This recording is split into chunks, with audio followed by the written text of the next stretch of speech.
How they do it, I can't really tell you. I can just tell you that Bill Belichick and that front office is the best in the NFL. There's no question. There's no debate. They're the best. However, that being said, the Saints' point differential in 2009, when we won the Super Bowl, was number one, best in the NFL. 2011, number one, best in the NFL. 2013 was seventh. That was good enough to get us in the playoffs, and we made a decent push, and we lost to a better team. Last year, though, we were ranked 22nd, and the year before that, 20th. That's not NFL quality, playoff quality football. That's not. This year, however, and this is really going to surprise a lot of Saints fans, we're ranked 13th in the NFL in point differential. So we have gone up 9 spots. Keep in mind, that's with all the struggles the Saints have had this year, all the injuries, all the pain, all the hardship, all the blown, games that should have been, that we quote unquote are winnable games. All of that happening, we are 13th in the NFL in point differential, have moved up 9 spots in 1 year, yet we're potentially on pace for the exact same type of record. But we've given up, I think 60 less points this year than we did last year. So there's just been such an upswing where the positive is not just, me watching the game and being like, man, this one player, this Cam Jordan, he's phenomenal. And I just know they're going to build around him. Or Kenny Vaccaro is phenomenal. No, it's the fact that this defense, while we are losing, because the record is still the same. So, I'm not trying to say the Saints are amazing. But, the upswing is very obvious when you start looking into these more advanced stats, that the Saints are doing a lot of things that, fans really aren't going to be able to notice. But it is there. It's very real. And that's one thing that I really got excited about when I was going through my stats this week preparing for the offseason. And another one is, and this really got me back on the Sean Payton bandwagon. I know that's going to upset a few of my listeners. I've never been on the complete can him. I've been more along the lines of can the positional coaches. But did you know that Sean Payton currently has an NFL record, 11 straight seasons of scoring at least 375 points? There's only one team in NFL history that's done it better. They did it for 13 seasons. That's the New England Patriots, currently doing it right now. So the Saints are in second place for that. They're the NFC NFL record holders for that continuous streak. So take that stuff into your mind when you're considering what you think the Saints should do this offseason. And like I said, I was really uplifted with those two stats. One, as much as we dog Sean Payton, as much as things like consistency that we want to see out of him, he's producing results. It's there on paper in black and white. And the fact that our point differential has improved that much over one season, and a season that we're all considering a wash because of injuries and stuff, that's really got to make you, look forward to next year. I've been looking forward to next year since right around midway point of this season, but that's just me. With that being said, I'm optimistic about what next year could bring because of a lot of things that you're saying, with the point differential, the way the defense is playing. Even a guy that I'm pretty sure we're going to get to later on in the show, Jarvis Bird, it seems as if, I don't know if it's health, I don't know if it's his understanding of the scheme, or finally the Saints are asking him to do what he does best. But it just seems like he's playing at a better level now. And the entire defense is. And let's keep in mind that while this is going on, Kenny Vaccaro isn't even out there on the field. The Saints are still without Delvin Breaux, who they've been without for much of the season. Yeah. They've been without Sheldon Rankin for a large portion of the season. And they still didn't have a cornerback opposite, Delvin Breaux to begin with, that they could rely on, because P.J. Williams went down not too long after Delvin Breaux did, and you're relying on guys like King Crowley and Devontae Harris and, B.W. Webb to come in and give you snaps. So all of this is taking place without legitimate talent, which speaks to, the greatness of Dennis Allen right now, that he's, that he has things defense printing in the right direction. And it also speaks to the fact that, these guys have a plan in place, and with the right people, it could work. I think the basketball analogy, especially with the Pelicans looking so horrible lately, but it reminds me. Hey now. Pelicans have looked real good these past 10 games against bad teams, but it doesn't matter. Well, we can get to them. Look, they're going to hit that 8th seed. I'm telling you, they're 3 games back right now. As horrible as their record is, the conference is garbage. they're going to get that 8th seed. But anyway. Amazing. 9 games out of 500, but only 3.5, 2.5 out of the 8th seed. Amazing. Look, man, I view the Pelicans like I did the Saints before Sean Payton. If I get to the playoffs, I'm ecstatic, man. I'm partying on Bourbon Street. I'm happy. And that's one we'll have to definitely talk about. But with that being said, I wanted to use the analogy in saying that if you look at the Pelicans last season, when there was no Drew Holiday, when AD went down, when there was no viable talent, Tyreek Evans was out, no Eric Gordon hadn't sat.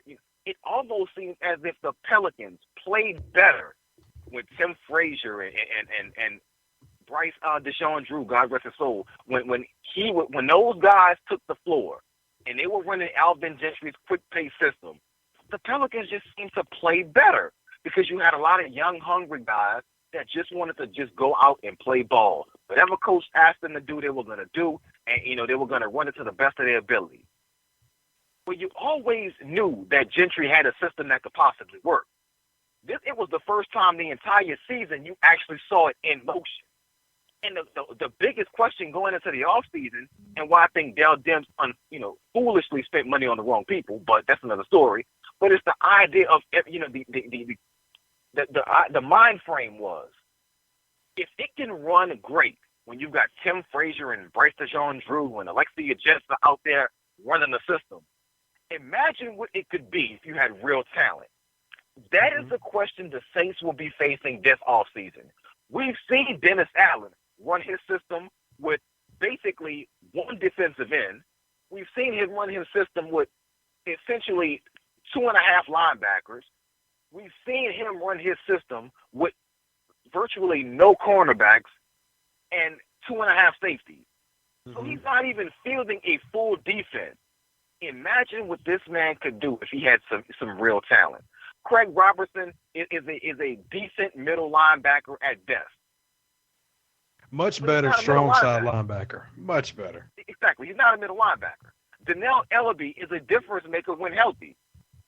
Very rare that he's healthy. Imagine what Dennis Allen's defense could be if it had a full complement of just adequate linebackers. Imagine what his system could be if Cam Jordan had someone opposite of him that could cause pressure. Imagine what the system could be if the Saints just had 2 cornerbacks that actually will work anything out there. And when you put those pieces together, along with Jarvis Bird making plays now, Von Bell is going to have another year in the system to learn because he still blows a lot of assignments. Although you can see the rookie curve not as steep as it used to be. Kenny Vaccaro back on the field, and by the way, Von Bell's decline lately has a lot to do with Kenny Vaccaro not being out there. Mm-hmm. But I mean, you look at Jarvis Bird finally turning the corner, Kenny Vaccaro coming back, Von Bell with another year on this system. If you can just put some adequate talent around the guys that you have, this defense could become middle of the road, and we've seen with the Saints, if you give them a middle of the pack defense, or at least an adequate defense that can give them the ball, they'll make things happen. Well, I say the Saints are one offensive piece away, outside of the offensive line, of course. We all know they need to rebuild there. But one offensive piece away from being, once again, the most unstoppable force we've seen in football. Because in 2011, I don't care what defense, you could have put the 85 Bears out there. 85 Bears weren't stopping the 2011 Saints offense. Yeah, and I will say this, as much as I like the offense, I mean, I'm not going to knock 2011, 2009's offense. Well, I also add this. I mean, defense is what still wins everything. The reason the Patriots have, gone to 5 Super Bowls in the past 15 years is because every year they're the top 5, top 10 defense. They just are. Whereas we, in that same time span, have had like 3 top 5 defenses, and consequently, and not coincidentally, we won a Super Bowl one of those years. I mean, we can have the best offense. Like right now, we are the number 2 scoring offense in the NFL. We're the number 1 yardage offense in the NFL, but we're the number 30 scoring defense in the NFL. If we can just get that down 10 rankings, 15 rankings, that to me is what we need. I mean, I'm not saying don't upgrade the offense if an opportunity arises. Obviously, we've both been pushing for them to upgrade guard and possibly right tackle, because as much as Streif has done so well this year, I have that eerie feeling that that's one of those, that one last, bit of gas in the tank type years that all older players seem to have, where they come out, they look like Pro Bowlers again, and then the next season they're completely washed out. So I'm not against that. I'm just feeling that the focus needs to be on that defense, because if it even gets close to being top 10 again, this offense could win the Super Bowl. I know it's not the 2011 offense, but it's a different style of offense. It's more of a punch-you-in-the-face offense, more of a hard-nosed at-the-line offense, because Mark Ingram and Tim Hightower are harder runners than a Pierre Thomas and Reggie Bush combo were. Those two were more of a spread-the-field completely type offense, a vertical offense, whereas now we're more of a traditional West Coast offense with that, big Michael Thomas in the seams, the Ingram and Hightower who can receive out of the backfield but are primary runners, and then an over-the-top guy in Cooks and a third-down guy in Snead.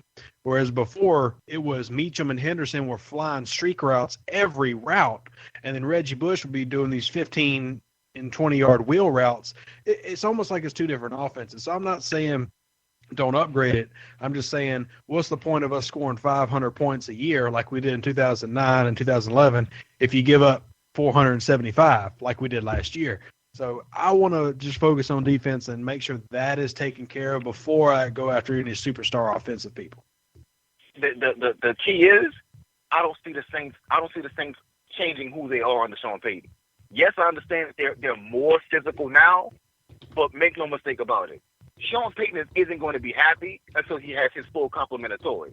Now, do I think that means you go out and you sign a running back? No. Do I think they draft a multi-purpose back? I think it's very likely that happens. Mm-hmm. Because I'm with you on defense. And I read Barry's article, and I kind of feel like Barry read the article right after he came on the Who That Confessional. And for all those who don't know, it's Barry Hurstis from Big Easy Believer.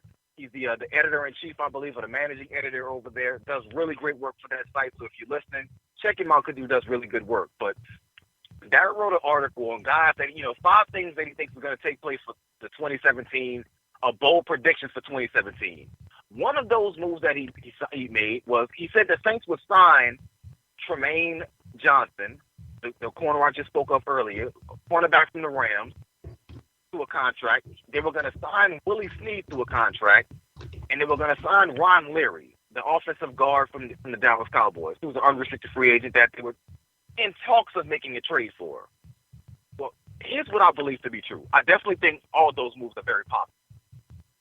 But what I don't see happening in that is I don't care about the newfound wealth that the Saints are going to have. I don't see them spending big money on a pass rusher. I just don't see it happen. Because I don't see it happening, I think they draft their pass rusher of the future, which is a smarter way to go, in my opinion, unless you really believe a Jason Pierre-Paul or somebody like that is the one key piece that you're missing to becoming a premier elite defense. I don't think the Giants are going to re-sign JPP at all. I don't think it's going to happen. Will they have the room? So likely, but I don't think they will. So I think he's going to hit the free agent market. Well, I also think that's still up in the air, too. I mean, it depends on how they do in the playoffs, because if JPP becomes one of those playoff studs where he really shines in the playoffs this year, New York's going to give him a contract. And that's why I disagree. I think even if he goes out and he rips the league in half, I don't think they re-sign him. And I think it's because they have a young guy behind him, and it's because they just shelled out a bunch of money on Olivier Vernon. And, of course, they signed Janoris Jenkins to a huge contract. Maybe it's possible. Maybe they try to franchise him again. Keep in mind, our idea of what a large contract is has got to adjust, because I think he's going to get money as in what we would consider a large contract right now today. But with the salary cap going up between 10 and 15 million, if you signed him for what today's number is, because he won't be the best pass rusher on the market, so he would make today's number, you're basically getting him for free if you sign him at that mark. So I think it's pretty plausible that they at least throw him a bone. Whether he stays, I'm not Nostradamus, I can't tell you. But from the contract he'll probably get offered, obviously, getting paid $2 million, you're not working for free. But because of how the cap's increasing, that would be a free contract for them and still leave them whatever room they would normally have. I would normally agree with you on that, except for the idea that I think that it's not about what the Giants are willing to pay him that I think is the problem.